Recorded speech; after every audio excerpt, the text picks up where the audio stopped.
Vikram Seth, it seems to me that there are things that you can still say in the novel, in the realist novel, about the situation in India today, particularly lively, like 19th century British novels, except it still seems appropriate.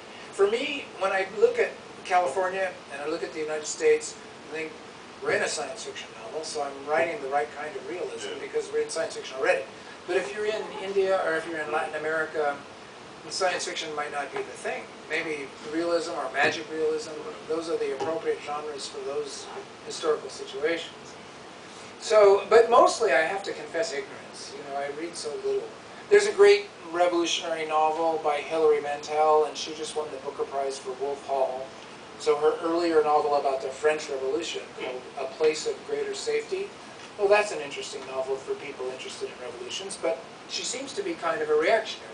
She seems to be saying that the politics was just babble and what really mattered was their lives at home with their partners. And I'm thinking, France, 1789 to 1793, that isn't really right. She's making a political statement there saying the politics wasn't important. What mattered was the soap opera of their lives. It was a pretty damn good novel, but I think her political point is still wrong. So the nice thing about it is that novels can be politically wrong and still be pretty good novels. Well, yeah. Interesting as such. I keep going back to USA, and of course now here's a realist novel, as realist as they get. And also sort of a lefty... And since I just read it for the first time as an English major, I'm embarrassed to say it, but it's true. I just read it for the first time a couple of years ago. Well, I was just knocked out. I thought, why isn't this the great American novel? What have they done here? Maybe because it was leftist to begin with, maybe because then later he became a horrible right-wing reactionary. He was always against the grain. I mean, in the 30s they didn't like him because he was a leftist.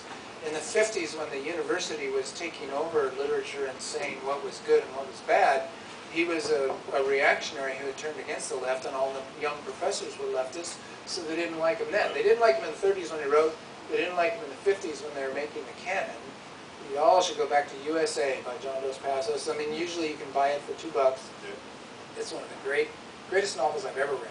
Well, and also the different thing about USA is, one of the points I was going to make is that even though we're talking about political or revolutionary novels, it seems like genre writers, in terms of actual literary technique, tend to be more conservative because you're mainly concerned with story. So if you have a writer who's doing something really revolutionary in terms of their style, it would be somebody who's writing about quotidian daily events like Virginia Woolf or Beckett took out standing and waiting for somebody, you know.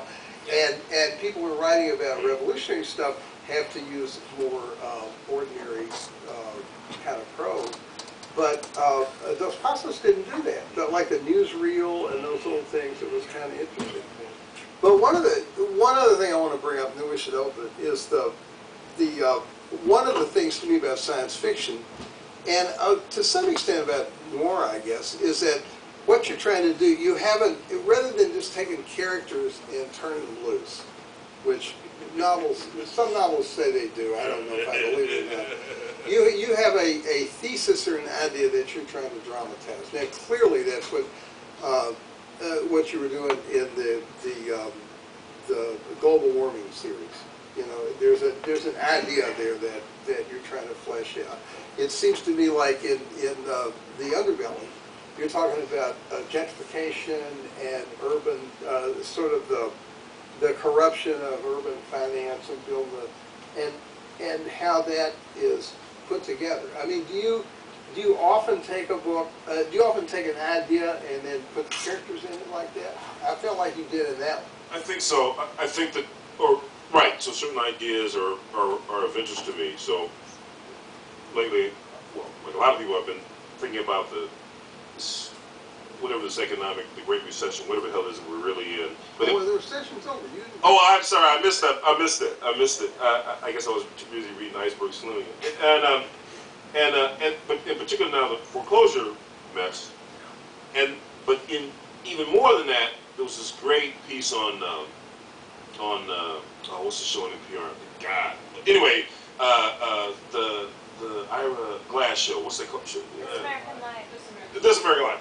So it was just great because it was a segment about, you know, leading us to the foreclosure crisis, where you had this guy who had, you know, 3 weeks before was selling used cars, was now selling, you know, financial packages, units, you know, but because to him it was the same deal, you know, he got it cut, and you know, but it's such a very sort of noir way to look at that kind of enterprise, where in fact, of course, he was in the end affecting a lot of people's lives in an adverse way. Not that he set out to be a villain per se; he was just a greedy individual. But he didn't really have. He wasn't like rubbing his hands together like Simon Legree, saying, "Oh, I'm going to destroy these people's lives." But because for him to get over it meant that he was destroying people's lives. So that's fascinating, and so I'm gripped by the ideas, and then I try to work backward to say, okay, well, if I have a character like that, or if I have another character, who can be these characters that I can hopefully construct in a real way, or you know, at least a way that resonates with the reader, to kind of tell a part of that story without being preachy, without being too polemical. Although, you know, one critic said that I was an apologist for crime at one point, which I thought that was kind of interesting. Whatever that meant. So you're right. You know, like any writer, all these ideas are gripping, and there's way too many ideas to write about. And so then how do I then, you know, filter them down and try to tell a part of that story? Because that's, you know, the only thing you can possibly get a hold of. So you end up, for people who haven't read it, you end up with the traditional private eye, except he's not in a sleazy little office where he's sleeping on his couch and got his whiskey at the door. He didn't have a goddamn office. Right. He's homeless. He's homeless. You know, so you start out at the bottom. Right. Well, maybe we should open this up, because Yeah, happy to do that. can Although anybody see in the dark? before we do, I just want to say that what Gary said sounds so familiar to me in terms of a working method. You've got ideas, and then you would like the characters to be believable, well-rounded, that they believe in themselves. That's right. That's right. And yet it's the ideas that began the process, and then you have to make up characters that will then interact within a situation where clearly you've got some loaded dice, or you're tilting the playing field for them, but you want them to have their own integrity so that the readers can be invested in them as characters rather than just illustrations or props. And so that's almost that's the name of the game. And the trick is to have them have the life of their own within your preconceived scheme. So they have to behave. Well, but it is, I mean, I think it's always a weird kind of bragging to talk about characters getting out of control. Yeah, right. These are just sentences that I write. And yet, you want that feeling, I think, of liveliness in them. And eventually, it's like Calvin with Hobbes. You know, everybody else is thinking that's just a puppet sitting on the couch. But for Calvin, it's a real living being. And what's interesting about reading is that there's a kind of generosity on the reader's part. They've just got these black marks on the page.